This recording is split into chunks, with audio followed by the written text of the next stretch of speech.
pemilu itu harus adu gagasan, bukan adu gimmick ya.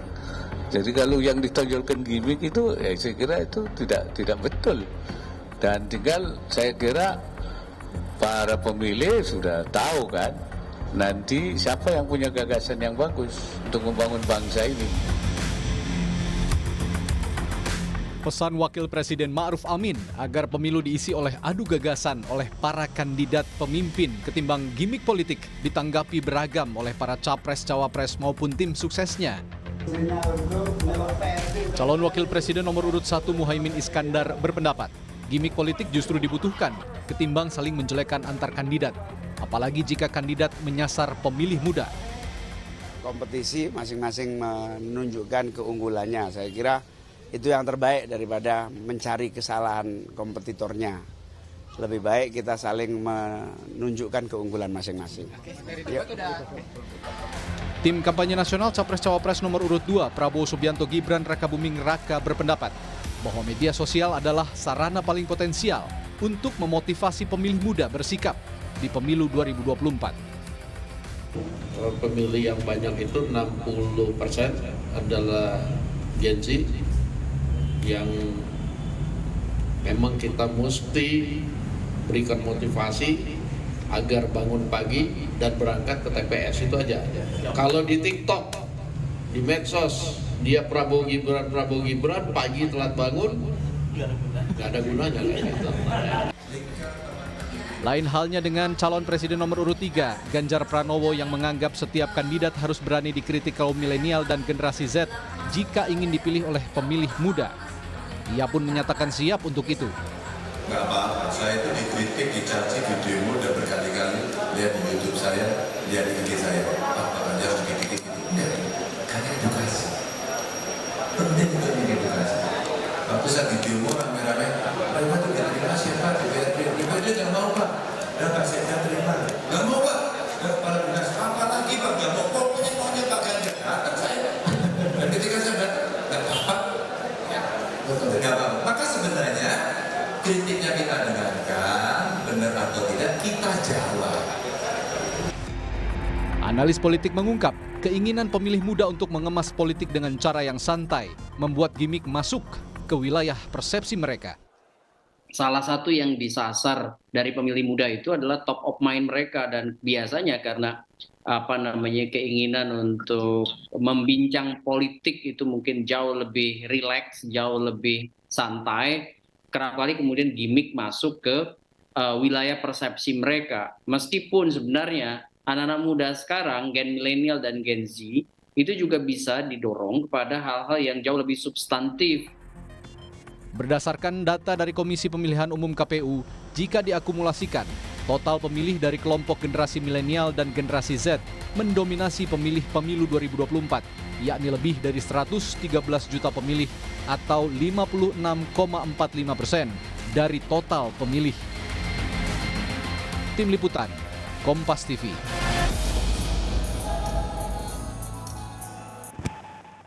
Dan saudara, lalu topik apa saja yang paling jadi pembicaraan kaum muda di media sosial jelang penyelenggaraan debat Capres-Cawapres dalam rangkaian pemilu 2024, terutama jelang debat perdana yang waktunya akan digelar selama 1 pekan atau 12 Desember 2023 ini. Kita akan bahas bersama dengan Direktur Komunikasi Indonesia Indikator bersama dengan Mbak Rustika Herlambang yang telah hadir langsung di studio Orange Kompas TV. Selamat sore Mbak Tika. Mbak Tika, kalau misalnya kita lihat ini kan rame banget ya sebenarnya di media sosial.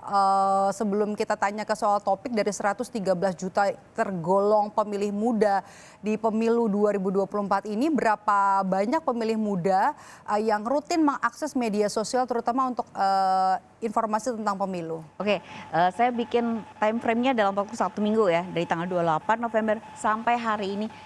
Per jam 2 siang tadi. Gres banget ya. Ya, jadi apa? Berapa jumlah postingan yang ada? Ternyata ada 633.000 unggahan. Kemudian dengan engagement 4,5 juta engagementnya. Kemudian dari 167.000 akun. Jadi ini menunjukkan bahwa dalam waktu 1 minggu itu isu terkait sama pemilu menjadi salah satu isu yang cukup besar di media sosial. pasti bertanya dong berapa persen tuh yang milenial gitu. Iya betul. Ada 83%. Angkanya tinggi dong, Ya, gede di ya. media sosial yang merespon isu terkait dengan Pemilu. ini gitu. Nah, terus kalau kita lihat ya gitu, dari jumlah unggahan itu paling banyak memang platformnya itu Twitter yang digunakan buat ngeposting. Kedua adalah YouTube. Kenapa? Karena YouTube itu bisa langsung kita potong-potong dan kemudian dikasih Di-share komentar. lagi. Oke. Tetapi kalau dilihat dari sisi engagement, ternyata isu dengan TikTok itu engagementnya paling besar gitu. TikTok engagementnya paling besar gitu. Walaupun secara jumlah postingan itu kecil, tapi engagementnya itu paling besar. Ada apa dengan TikTok? Kenapa engagementnya paling besar? Karena Yang dipakai Gen Z tadi ya. Yang dipakai Gen Z terutama gitu, karena isinya adalah terkait sama dukungan-dukungan. Kedua adalah kenapa dia menjadi besar? Karena memang mereka itu TikTok itu diposting oleh orang-orang dengan influencer banyak. Gitu. Jadi kenapa itu besar? Karena ada beberapa hal gitu. Nah, terus kalau dari sisi reaksi netizen nih gitu, itu juga menarik Mbak. Kenapa? Karena nomor satu pasti trust, dukungan gitu kan, semua orang berdukung. Kedua adalah anticipation. Anticipation dalam hal ini adalah harapan-harapan netizen terkait sama pemilu ini gitu.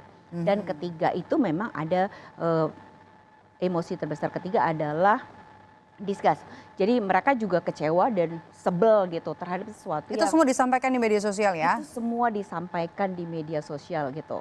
Oke. Nah, kalau Mbak bertanya lagi, apa aja sih yang jadi omongan paling gede gitu ya? Tahan dulu. Oh, Paling tahan banyak dulu. perempuan Oke, atau siap. laki-laki? Nah, Gen Z ini. menariknya tadi, jadi dilihat dari jumlahnya gitu ya, ada 31% itu adalah perempuan. Betul. Dan ini adalah satu hal yang menarik ya Mbak, karena kan saya kebetulan melakukan riset dari 2012 sampai sekarang. Ternyata ketika bicara soal pemilu tuh perempuan dulu tuh kurang begitu tertarik gitu. Jadi jumlahnya itu rata-rata di bawah 20% di media sosial terhadap satu isu tertentu. Nah, tetapi dalam pemilu tahun ini itu ada kenaikan Gen Z dan milenial dan perempuan itu mencapai 31%. Terutama dalam satu pekan terakhir gitu. Pembahasannya soal apa tuh? Perempuan, rata-rata mereka bicara terkait harapan mereka terkait dengan pemilu itu seperti apa. Kedua memang mereka merespons terhadap influencer yang mereka sedang melakukan entah gimmick dan lain-lain gitu. Oke. Tapi seru sih gitu. Oke, seru-seru. Yang dibahas apa aja sih, seseru apa? Karena kan angkanya juga cukup banyak dan anak-anak muda ini sudah mulai tertarik dengan politik, terutama tentang gelaran pemilu. Apa yang mereka bahas? Gimmick kah, debat capres termasuk kah? Lebih dari, jadi lebih 1/5 isu terbesarnya dengan engagement terbesar itu berasal dari polemik gitu ya, atau perseteruan dalam tanda petik antara adu gagasan dan gimmick. Adu gagasan dan gimmick, oke. Betul sekali. Kenapa? Karena jadi isu ini sebenarnya diposting ada 102.000 postingan ya terkait dengan sebaiknya kita adu gagasan atau kita gimmick nggak apa-apa. Habis kita dapat gimmick, orang tahu kita, baru kita menyampaikan sosialisasi. Tapi di sisi lain enggak. Apalagi mereka mentarget Harus catchy dulu yang pertama ya. Gitu. Yang pertama tuh yang penting kita dikenal dulu, baru kita masukkan isunya gitu. Tapi yang lain juga bilang nggak bisa, kita harus bicara soal Gagasan dulu. gagasan. Kenapa? Kita hanya punya waktu yang sangat sempit gitu. Dan kita butuh satu figur kandidat yang dia betul-betul kita yakin dan kita percaya gitu. Itu adalah isu pertama yang paling besar. Paling gitu besar. kan. Persentasinya berapa? Itu tadi jadi postingannya ada 102.000. Kemudian engagementnya tuh hampir 1 juta. 1 juta cuma buat ngomongin. 972 Oke. engagementnya. Jadi itu sangat besar sekali. Jadi kena banget soal gimmick dan kena banget soal adu gagasan itu bener-bener kena ke anak muda ya. Betul sekali gitu. Nah, jadi menariknya lagi ya. Jadi terkait sama gimmick itu awalnya ketika gimmick itu pertama kali dipopulerkan, ternyata mendapat atensi netizen dan sentimen mereka tuh rata-rata joy gitu kan, trust gitu kan. Disgustnya tuh kecil. Tapi dalam 1 sampai 2 minggu menjelang 2 minggu terakhir itu tiba-tiba ada perubahan emosi di mana emosi disgustnya itu membesar gitu. Karena mereka bosan kan gimmicknya itu aja atau gimana kita bacanya? Ada beberapa yang bicara adalah anak-anak netizen Gen Z kebetulan gitu ya. Dan dia mendapatkan engagement cukup besar gitu karena dia mengingatkan gitu. Gen Z itu bukan seseorang yang dengan mudah dibodohin gitu. Kalau caranya dengan seperti itu gitu. Gen Z itu juga justru orang yang sangat rasional dan Gen Z butuh tahu seperti apa kandidat kita gitu. Nah, kebetulan yang banyak bicara itu adalah anak-anak Gen Z yang kemudian dia menyampaikan statementnya itu dan mendapat respon juga dari Gen Z lainnya gitu. Jadi itu yang membuat isu terkait sama gagasan dan kemudian juga gimmick menjadi sangat besar karena direspon oleh kelompok mereka sendiri. Oke, selain isu gimmick dan juga gagasan, apalagi sih Mbak Tika? Nomor 2 terbesar itu adalah terkait dengan perubahan format debat. Oh, ternyata itu juga dapat atensi dari anak muda ya. Atensi. Jadi dalam pekan lalu itu sudah ada harapan dari netizen gitu ya, terutama anak-anak Gen Z gitu. Bahwa cawapres ini bisa ikut debat, bisa menyampaikan. Sekali. Jadi artinya begini, kan kita punya ya salah satu kandidat cawapres yang dianggap merepresentasikan anak muda. Jadi mereka tuh sangat berharap gitu, ayo dong gitu, tunjukkan kita anak muda gitu. Jadi itu yang ditunggu sebenarnya. Gak didominasi sama yang lebih senior gitu ya. Ya betul, dan mereka sangat berharap gitu, oke lah sekarang ini bagian dari panggung depan dan panggung belakang misalnya gitu. Sekarang tuh dia humble dulu lah gitu, nggak mau bicara gitu. Tapi tunjukkan nanti di arena debat. Nah seperti itu harapan netizen dalam pekan-pekan ini gitu. Mereka sangat berharap betul gitu bahwa mereka bisa melihat salah satu kandidat. Selanjutnya apa lagi Mbak Tika? Kemudian yang ketiga adalah soal pemilih muda. Nah jadi itu dalam soal mereka sendiri ya berarti. Suara mereka sendiri. Kenapa ada 52% kan mereka, dan mereka tuh menjadi salah satu sasaran oleh para kandidat dan para kubu gitu. Itu yang menyebabkan kenapa isu terkait sama pemilih muda menjadi sangat ramai gitu. Dan mereka tuh menganggap bahwa pemilih muda itu adalah pemilih yang rasional gitu. Mereka berusaha untuk mengingatkan bahwa pemilih muda itu adalah pemilih yang rasional. Logis gitu. juga ya. Logis gitu. Jadi tidak hanya sekedar dikasih sesuatu yang hanya bersenang-senang, ringan, easy listening gitu. Jadi ini juga gejolak yang tadi sebenarnya itu berkaitan juga dengan kaitan nomor 1 gitu. Nah kita melihat bahwa hampir semua kandidat itu dia mencari pasarnya adalah anak muda dan milenial itu. Karena suaranya banyak, potensinya sangat besar. Gitu. Dan juga itu terkait juga dengan beberapa liputan terkait sama dengan riset gitu ya di Malaysia misalnya dan juga di Amerika yang menyatakan bahwa ada hubungan gitu ya terkait sama demografi pemilih dengan strategi untuk kampanye. Jadi ketika melihat bahwa ternyata 52% itu anak muda, mereka dekat dengan dunia digital, akhirnya strateginya mereka sekarang lagi olah gitu. Nah sementara kalau anak muda itu mendekati mereka dengan cara apa? Itu sebenarnya udah kelihatan sekali gitu di media sosial. Jadi ada 3 platform yang mereka deketin gitu ya. Yang pertama adalah melalui komunitas. Jadi komunitas atau hobi gitu. Jadi kita lihat kenapa kalau hari Minggu di Car Free Day atau lari bersama atau olahraga atau komunitas itu banyak sekali para kandidat dan kubu calon itu berada memanfaatkan di sana. waktu. Betul sekali. Kedua adalah multi platform. Jadi anak muda atau milenial dan Gen Z itu dia tuh ingin membutuhkan sesuatu yang baru dan tidak hanya platformnya tuh yang cuma satu arah, tapi 2 arah gitu. Bisa memberi dan bisa menerima gitu. Jadi nggak cuma sekedar halo begini nggak bisa gitu. Terus juga dikatakan bahwa netizen atau anak muda itu nggak bisa hanya misalnya harus kumpul semua satu sisi gitu, terus kemudian suruh ini dengerin doang, nggak mau gitu, pengennya tuh harus ya tadi resiprokal itu gitu.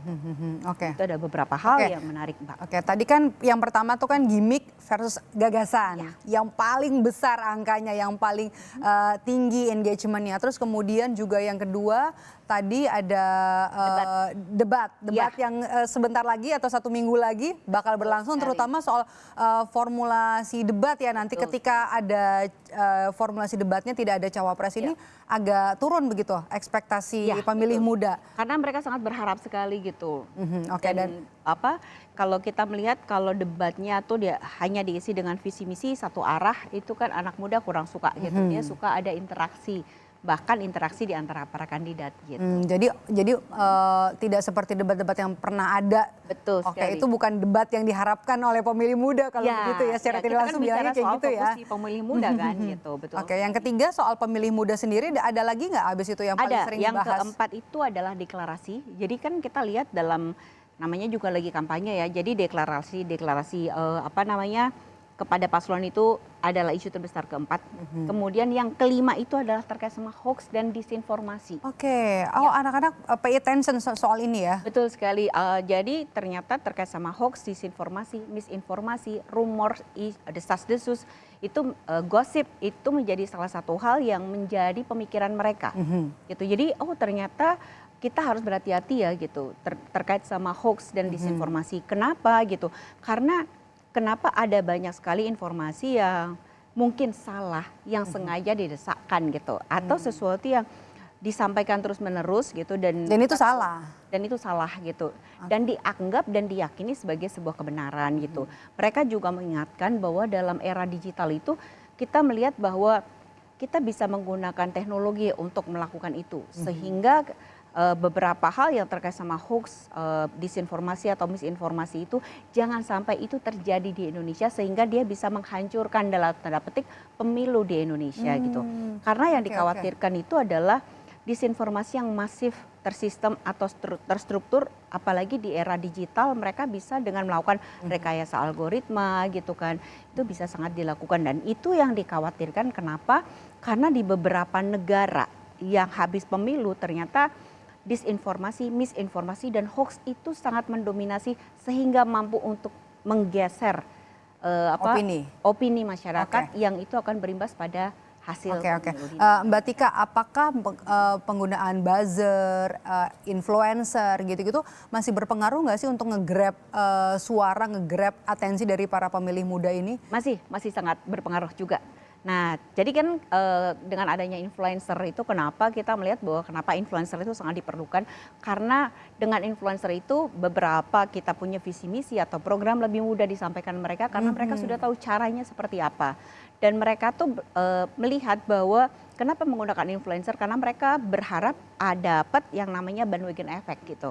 Jadi lagi trennya tuh ke sini gitu, semua orang ikutan ke sini. Oh kan influencer itu lagi ke sini, makanya semuanya ikut ke sini. Itu yang diharapkan gitu. Itu yang diharapkan ya. Betul. Jadi penggunaan influencer itu menjadi sangat penting gitu di saat kita tahu bahwa situasi kampanye itu sangat pendek sekali gitu. Jadi kalau misalnya mau mengangkat isu atau topik tertentu di media sosial, salah satu kandidat atau pasangan kandidat menggandeng influencer itu pesannya bisa lebih potensial sampai dengan baik atau lebih efektif lah gitu kalau pakai influencer. Ya, yang pertama adalah bagaimana aktivitas tersebut itu bisa diterima audiens yang lebih luas. Diterima dulu gitu ya? Diterima dulu. Jadi dalam minggu lalu kami juga melakukan riset terkait sama influencer. Jadi ada satu event, hanya satu event nih gitu kan, dia Prabowo misalnya, dia menghadirkan beberapa influencer besar gitu kan, ada Raffi, ada Nagita, ada Cipung gitu kan. Nah yang terjadi hanya dalam satu event itu engagementnya tuh ada hampir 102.000. Dalam satu? Itu dalam waktu itu riset kita hanya 2 hari. 2 hari? Habis kejadian itu terus kita hitung seberapa besar sih efek si influencer itu dan sentimen positifnya dan negatifnya, apakah mereka itu happy atau enggak gitu kan, apakah mereka tuh senang atau jijik dengan gitu pertemuan kan, itu. Dengan pertemuan itu gitu. Nah tapi ternyata namanya juga influencer ya, mereka pintar untuk mengemas isunya sehingga beberapa aktivitas yang dilakukan dengan salah satu kandidat ini menjadi rame karena apa? Karena dia bisa berduet berdua dengan si kandidat nyanyi gitu kan.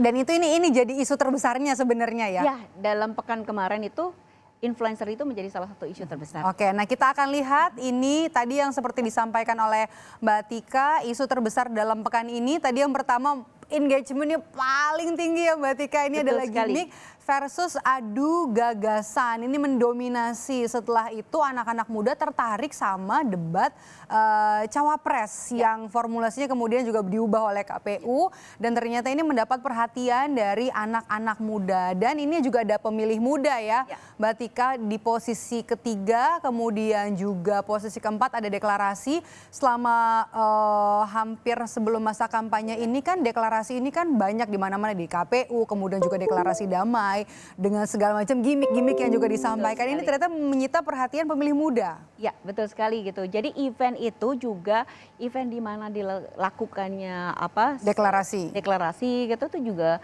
menarik juga buat anak muda gitu. Tapi juga sebenarnya kalau kita bicara soal kampanye dan lain-lain gitu. Jadi panggung lari sehat gitu ya. Lari gitu ya atau komunitas lah ya, itu menjadi salah satu yang terbesar dan atensinya positif. Oke, dari isu yang disampaikan tadi, masih tertarik nggak sih pemilih muda nanti untuk nonton debat capres-cawapres ini?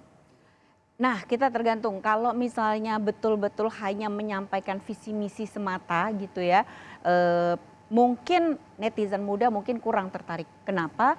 Yang tadi disampaikan gitu ya. Jadi dalam kalau pemilih muda itu senangnya adalah sesuatu yang tidak searah, tapi resiprokal gitu.